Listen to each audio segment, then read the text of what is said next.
امام احمد بن حنبل مجتہد مطلق ہیں. ایک مرتبہ سفر پر جاتے ہیں, کسی جگہ مغرب کی نماز ادا کرتے ہیں, ارادہ کرتے ہیں ابھی یہاں آرام کروں گا, عشاء کی نماز کے بعد پھر سو جاؤں گا. ایک بابا جی آتے ہیں, انہوں نے کہا بابا باہر نکلو, میں نے مسجد کا دروازہ بند کرنا ہے. جس طرح یہاں پر بھی ہوتے ہیں نا مساجد میں, کمیٹی والے پریشان ہو جاتے ہیں کہ کون آ گیا, کیوں آ گیا, اس کو تنگ کر دیں. تو وہاں بھی ایک بابا تھا, اس بابے نے یہ نہیں جانا کہ احمد بن حنبل ہیں, اپنے وقت کے مجتہد مطلق ہیں, ہماری مسجد میں آئے ہوئے ہیں. وہ یہ سوشل میڈیا تو تھا ہی نہیں نا, کوئی پہچان لیتا کون سا بڑا بزرگ ہے. اس نے احمد بن حنبل کو مسجد سے باہر نکال دیا. سخت سردی کی راتیں تھی. احمد بن حنبل مسجد سے باہر آتے ہیں, گٹھلی اٹھاتے ہیں اور دیکھتے ہیں کہ ایک تنور پر ایک نان بائی روٹیاں پکا رہا ہے. امام احمد بن حنبل رضی اللہ تعالیٰ عنہ وہاں آگ دیکھی, شدید سردی تھی. نان بائی سے کہتے ہیں کہ مجھے اگر تو اجازت دیتا ہے تو یہاں تیری آگ کے پاس بیٹھ جاتا ہوں. اس نے کہا اللہ کے بندے بیٹھ جا. احمد بن حنبل وہاں پر رات کے وقت بیٹھ گئے کہ اور کوئی جگہ جانے کی تو ہے نہیں, یہاں بیٹھ کر آگ کے پاس بیٹھوں گا, کچھ آرام کر لوں گا. لیکن دیکھا کہ وہ جو نوجوان نان بھائی تھا نا, تنور پر روٹیاں پکا رہا تھا,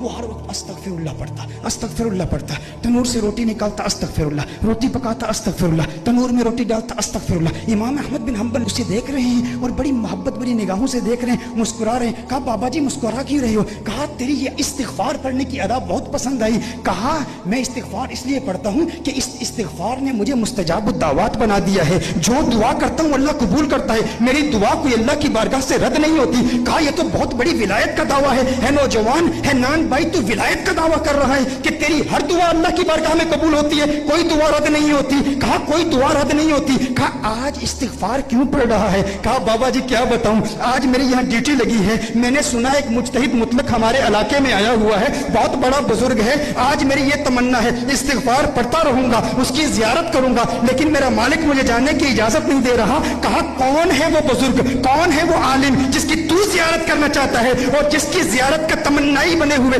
تو استغفار پڑھ رہا ہے؟ کہا جانتے نہیں, احمد بن حنبل ہمارے شہر میں آیا ہوا ہے, میرے دل میں بھی خواہش ہے اس کی زیارت کروں. کہا سینے سے لگ جا, تو واقعی مستجاب الدعوات ہے. دیکھتا نہیں احمد بن حنبل آج خود تیرے پاس آیا ہوا ہے.